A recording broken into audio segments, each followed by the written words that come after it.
नमस्कार बच्चों, divine public school की ई लर्निंग कक्षा में आप सभी का एक बार फिर से स्वागत है। मैं उपासना उम्मीद करती हूँ कि आप सभी अपने घर पर स्वस्थ और सुरक्षित होंगे। आज हम सभी हिंदी व्याकरण के पाठ 8 अर्थ के आधार पर शब्द भेद पढ़ेंगे।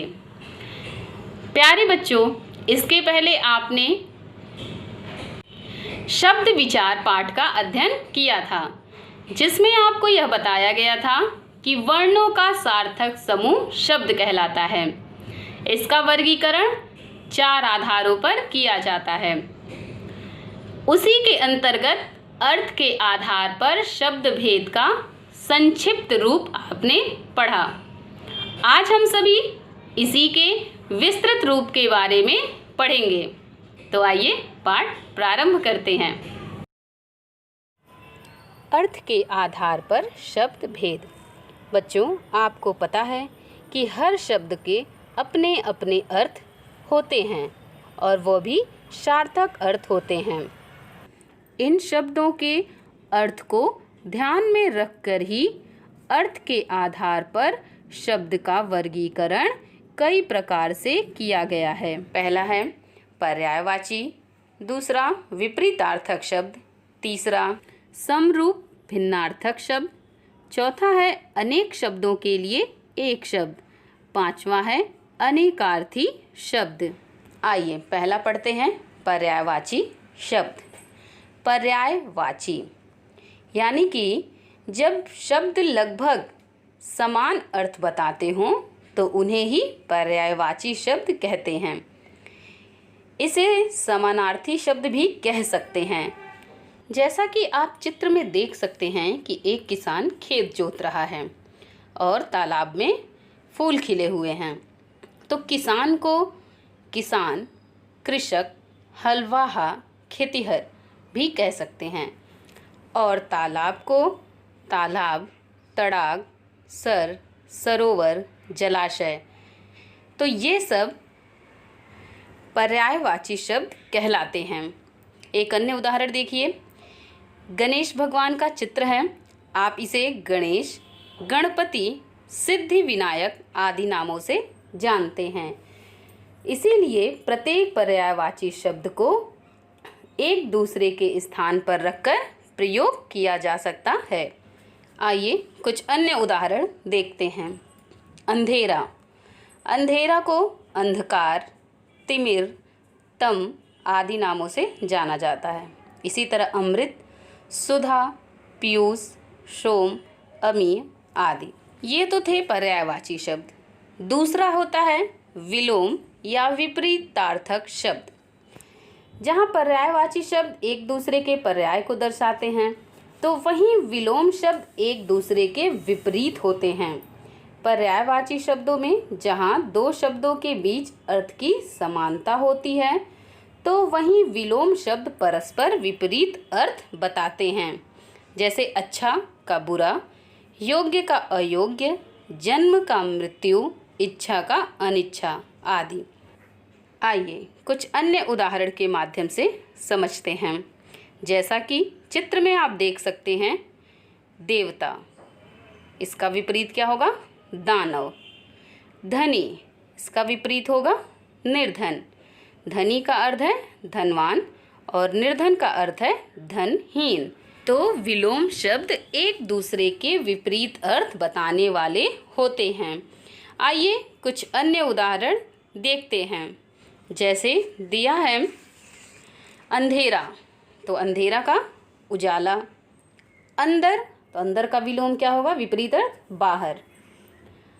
अगला, तो उसका विपरीत अर्थ होगा पिछला। अच्छा, तो उसका विपरीत अर्थ होगा बुरा।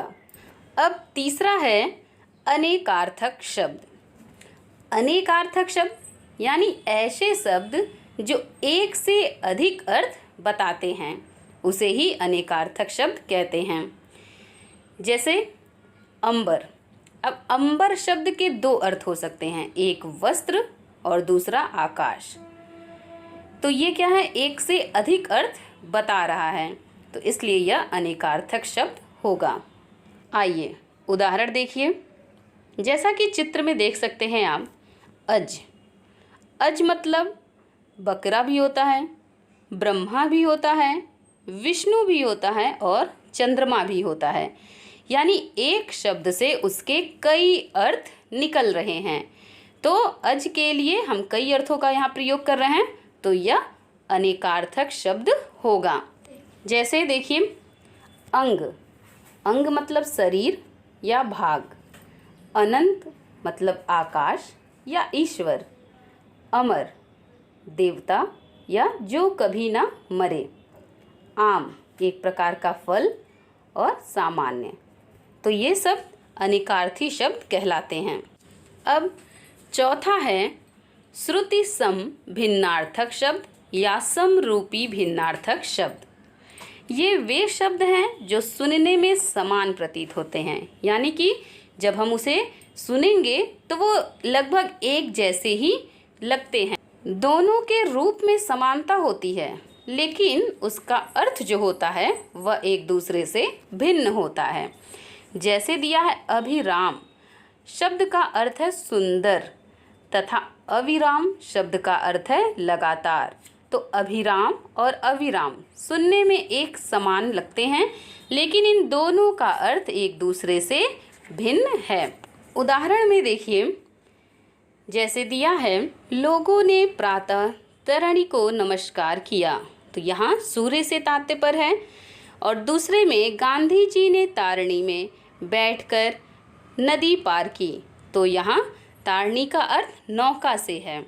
तो यह सुनने में एक समान प्रतीत हो रहे हैं, लेकिन इनके अर्थ भिन्न भिन्न हैं। आइए कुछ अन्य समरूपी उदाहरण देखते हैं।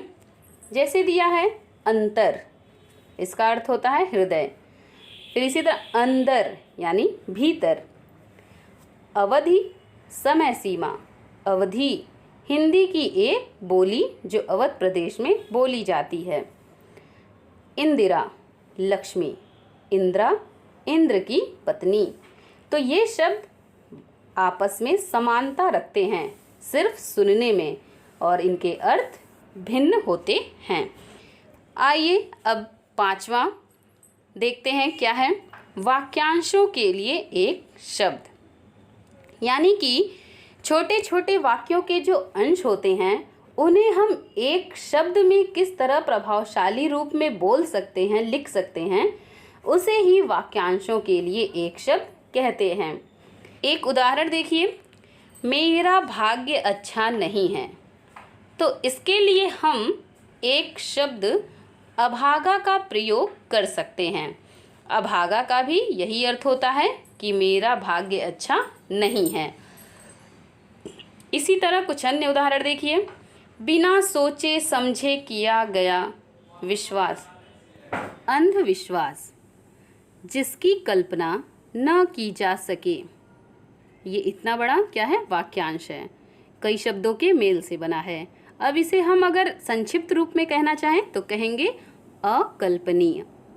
अगला देखिए, जिसका कोई कारण ना हो।